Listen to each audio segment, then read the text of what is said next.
Welcome to the Everyday History Podcast live. I'm Dustin, and as you'll notice, I don't have Boo Boo with me today. That's because he has to work. Boo. So instead, it's just going to be me talking about LA Noire. It's a fun game. So hop in the chats if you got anything you want answered or anything like that. If you just want to say hi, that'd be great too. Remember to join our Patreon, patreon.com/everyday history podcast. And you can also, if you feel like it, send us a tip at the little Cash App thing above. Um, even though Boo Boo's not here, I'll make sure he still gets his share of it because that's only fair. He does a lot for this show. So let's see. Let's step into 1947, Los Angeles. To set the scene, there's jazz spilling from the nightclubs. There's old cars driving down the streets, but corruption lurks at every corner. That's pretty much the world of LA Noire.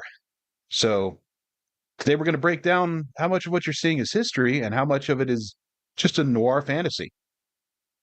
So this game was created by Team Bondi and Rockstar Games. They developed it. It was released in 2011, and its unique selling point was that they had a motion capture animation that was kind of ahead of its time, really. No one else was using this kind of motion capture for facial animations, which is what helps you later on in the game with interrogations. You can kind of read a person's facial expressions and get an idea of if they're lying to you or not. So that was pretty cool. And they also touted the historical accuracy of the game. So we're gonna judge them on that. Basically, our little outline for today.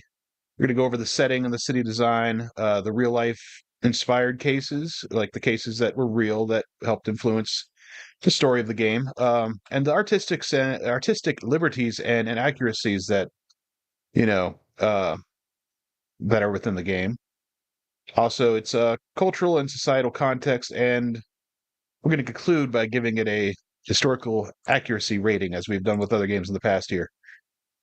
So let's not waste any time. We are going to step into the setting and environment first. The city design was to recreate Los Angeles in 1947 with meticulous attention to detail. Developers actually used aerial photographs, maps, and the Works Progress Administration archives to map the streets and building layouts. Approximately 90% of the buildings in the game are based on actual 1940s structures. A couple of the more famous ones would be the Barclay Hotel, the Central Library, and Pershing Square and its surrounding businesses. Pretty cool. Not seeing anybody in the chat yet. If you're chatting on my Facebook page, don't chat there. Come here onto our Everyday History Podcast page on Facebook, or you can go on YouTube too. I might see it. So, but definitely go to the Facebook page because that's where I'll see for sure any comments. So the vehicles, the street designs, billboards were all accurate of the era. For example, Cadillacs, Buicks, and even early Studebakers dominated the streets in the 1940s. And the game developed those pretty well into the game, like integrated into the game so that they are based on real model cars. It's pretty cool. There was also advertisements that referenced real companies of the time, the famous ones. Interiors in public spaces, there were bars, offices, and homes that were all modeled after real interiors. For example, as we stated earlier, the Barclay Hotel lobby reflected the actual architectural plans. So it gave you as a player a real sense of authentic 1940s design, which is really cool. At least for me, because I'm a history buff and I'm a gamer, as if you guys didn't know already. The takeaway from this, as far as historical accuracy goes, extremely high. You're walking through a near perfect reconstruction of Los Angeles from 1947. There are, simplifications because it's a game. Street layouts were slightly altered to make the gameplay easier. The real streets of LA in 1947, even then, were not as easy to navigate as it is in the game. So I really enjoyed that. All that stuff, all the architectural, the city designs, the cars, products, all of it. I just loved it. So I'm going to give that an A for accuracy. Next, we're going to move on to the real life inspired cases. The red lipstick murder, which happens earlier in the game, I believe. It mirrors an unsolved mystery. I love that show. An unsolved murder. Wow, of Jeanne French. I promise I'll get through this without Boo Boo helping me. That happened in February 1947. Other cases reflect crimes reported in LA newspapers from the era, including robberies, gang activity, and domestic crimes. Developers consulted over 1,000 newspaper articles and 180,000 photographs to craft their own realistic cases. For example, the arson desk segment of the game, those cases reflect the spike in industrial and residential fires in post-war LA, which historians will confirm was an issue at the time. Um, while inspired by real events and dialogues, clues, and suspect behavior are dramatized to fit the detective narrative and interrogation mechanics. So while based on real things, they're kind of tweaked so that it's playable. It's fun, of course. Um, Again, very high accuracy on this end. So they took real cases, they fictionized them a little bit. Um, because the main case, which is the Black Dahlia, that was integrated into the game as well, and it was not very accurate as far as how. I'm not going to give too many spoilers, but I'm going to have to give the game a B in the case accuracy because of that. That was strongly fictional as opposed to real, but based on a real case, which was cool. Artistic liberties and inaccuracies, just the glaring examples. The Intolerance film set exists in the game, even though the original set was demolished in 1919. It's an old uh, silent movie, I believe. I'm going to check and see what the date was for that real quick. If you guys will bear with me.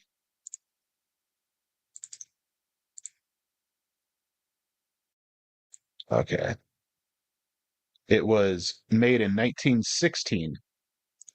So it was demolished 3 years later. So it wouldn't have actually been around in 1947. But it was a really cool part of the game to me.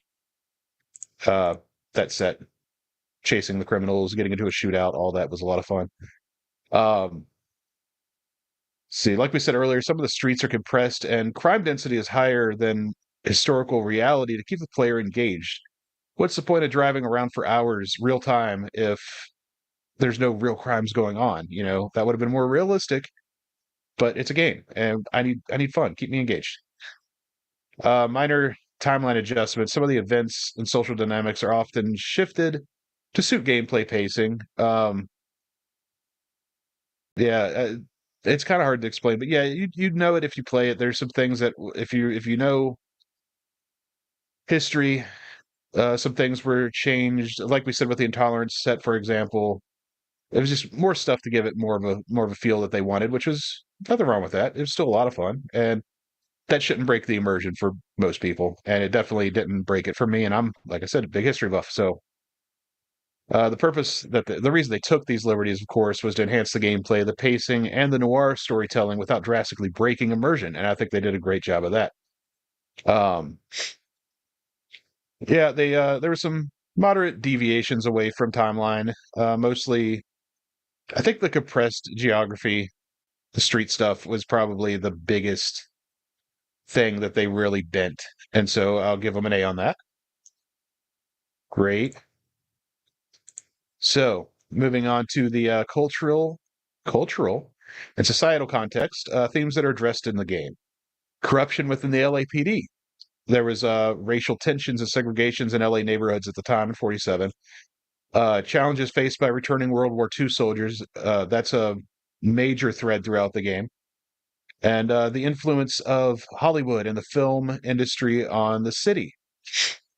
As far as the corruption goes, they portray detectives using bribery, intimidation, manipulation, which is historically supported by post-war LAPD records. As far as the social issues with the segregation and racial tensions, they simplified this to a degree, but they captured the overall it captured the tension without it being the forefront of the game, I guess. You'll definitely see what I mean when you play it if you haven't already. Definitely suggest it's a great game. Like I say, keep saying. As far as Hollywood's role in shaping city politics and culture, it is represented really accurately. Real studio locations and they referenced a lot of famous old films. Um, as far as our favorite detective, Cole Phelps, the protagonist of the game, he was fictional, but he embodied the archetype of post-war police officers. His moral dilemmas and struggles with corruption mirror documented cases from history. So they kind of, you know, took a lot of real things and put it into one character. No problem with that. Uh, the real thing, the only thing with these that category, I'd say the way I've got this outline, um, is highly accurate, and they really just simplified for clarity and narrative or clarity and narrative. Wow, without Boo Boo here, I can't talk. So, gonna go over our fast, fun 5 facts. This is gonna be a really short episode because I don't have Boo Boo to talk to here. Um, he's usually the one that keeps up with the comments in the comment section. It's hard for me to do all this, and I've got way too many tabs and stuff open at one time to cross reference and all that. But let's go over our top 5 historical facts. So, number one, as we said earlier, over 90% of the buildings in LA Noire are based on real 1940 structures. The red lipstick murder mirrors a real unsolved murder from 1947. Number three, developers referenced over 180,000 photographs to craft interiors and street scenes. That still blows me away. That's so much. So now to some stuff that we didn't. And this is a fact that we don't know or didn't know already. The game's jazz music, the swing, and the early rock soundtracks, all era accurate. They were pulled from records from the 1940s, which is really cool, and it adds so much atmosphere to the game. Really good. Even if you don't like that kind of music, great. And as we said before, the motion capture technology allowed for facial expressions to reflect micro expressions, mimicking real interrogation techniques. And yeah, it really is a. If you played it when it first came out, there's nothing like that. It was really good, really cool. So to recap, LA Noire does deliver an immersive, historically accurate portrayal of 1947 Los Angeles, blending real crimes, architecture, and societal issues. Some artistic liberties exist for gameplay, but they don't significantly impact the historical accuracy overall. Final rating, I'm gonna give. I want to say, I'll give it an A. I wanted to go A minus, but yeah, I'm gonna be generous today because I don't have Boo Boo here to talk me down. Be generous. I'm gonna say A, and really accurate game. Incredibly, I didn't expect for the game to be. Oh, there's Boo Boo in the chat. There's Boo Boo says hi to everybody, sending love. And yeah, I have to talk longer than this. Yeah, if I had people here to ask me some questions, yeah, I could definitely stay around and talk some more stuff. I've got a cat, as you can see the tail. So let me just wrap up a little bit here. What I was saying with if you've played LA Noire, I did have a question for anybody that's listening.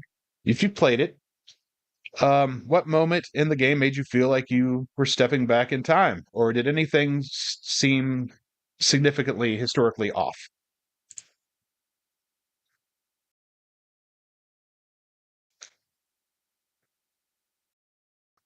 Oh, hold on.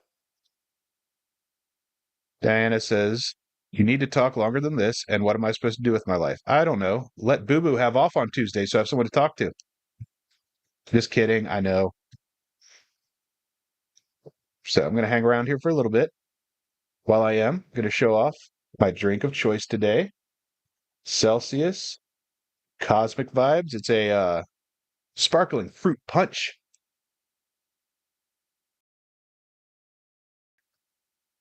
and it tastes like soap. Oh, I'm kidding. It tastes like fruit punch. It's really good.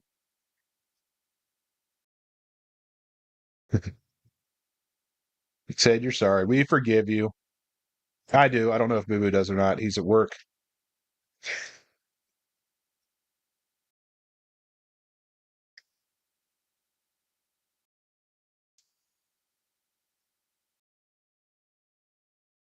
So let me see. While we're going over this, and since I've been asked to stay a little bit longer in the chat, um, Diana should know this. We have another show, and it is a radio show that takes place in 1947. So if you guys want to check that out, if you haven't already, Diana it keeps on to asking for new episodes. It's the Detective Richard Magnolia Mystery Show podcast. And we haven't put any new episodes up in a while, but there's so plenty to listen to. There's hours and hours and hours of episodes. We definitely need to make more. It's a lot of fun. Really stupid.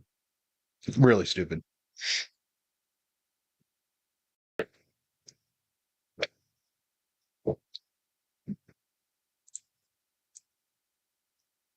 Tell you what, we're gonna do a little true crime segment here because before researching this, I did not know that the lipstick murder was based on a real crime.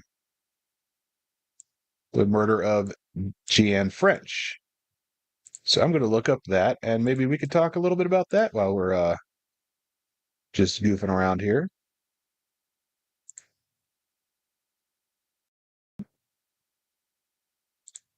Perhaps if I can find the source for that.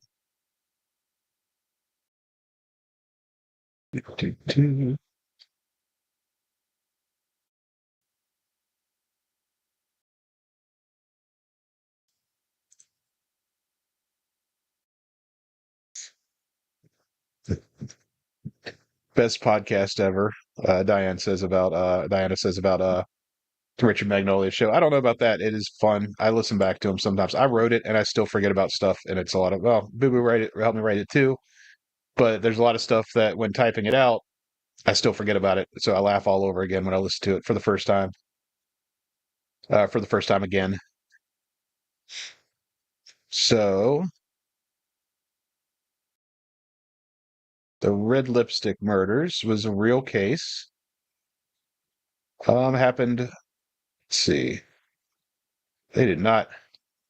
That's why I didn't write much about it. They did not do a great job of sorting this out here. So, so yeah, the real life red lipstick murder happened in 47 as well. Um, February February 10th, 1947. Shortly after, I think less than a month.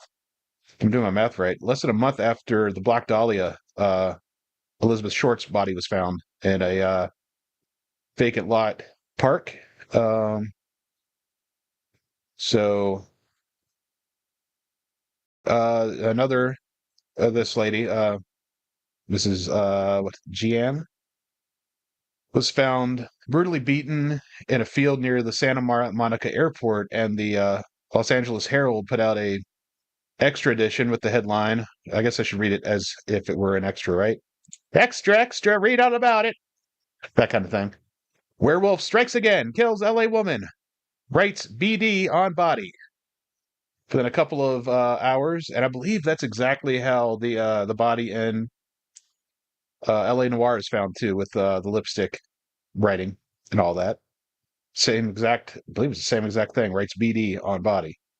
BD, I don't remember in the game if they ever tie it, but I think with this case they believed BD stood for the Black Dahlia as a reference to the earlier, even though it was not the same MO. It sounds more like a copycat killer, just looking at it. But I don't know. It looks like from what I'm reading here, it pretty much plays out exactly as it does in the game. So I'm not going to spoil it for you guys if you haven't played it. Definitely play it, please. It's a great game. Um, yeah, some of the stuff is different for the most part. Looks like it plays out according to the newspapers exactly as it does in the game. Pretty wild. Well, Not seeing much more going on in the comments. So I'm probably going to call this a short episode, unfortunately. But we tell you what, when we come back, which isn't going to be next week, I'm moving. So I'm gonna have a new studio set up behind me instead of this old house. And it's going to take at least a week or so to move in there and get everything set up. So we will not have a live episode next week. We may not have a podcast episode next week. We should, if we have enough time this week to record more than one.